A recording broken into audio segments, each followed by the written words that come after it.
Memorizing 20 amino acids feel impossible and difficult, right?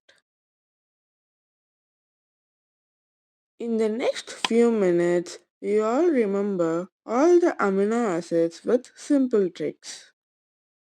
Amino acids are building blocks of protein. Each has amino group, carboxyl group, hydrogen atom, R group. Here, R group is the different for all 20 amino acids. To make it easy, we group them into nonpolar, polar, and charged groups. Nonpolar amino acids trick. Grandma always visits London in May for welcome party.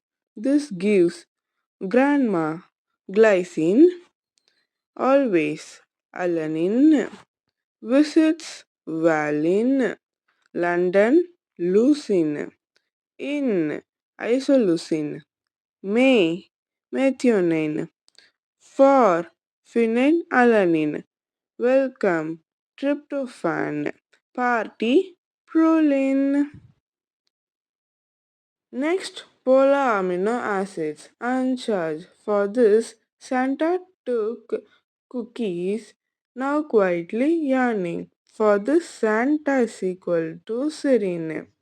Took threonine, cookies, cysteine. Now, asparagine, quietly, glutamine, yarning, tyrosine.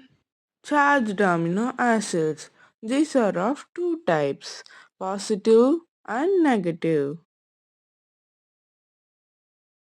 For positive, happy king's rules. Happy histidine, king lysine, rules arginine. For negative, down energy. Here down aspartate, energy glutamate. These all memory tricks are based on single letter code, so don't get confused. I hope you enjoy the videos. For more such tips and tricks, please do subscribe to our channel and please check out our past videos. Let's evolve together.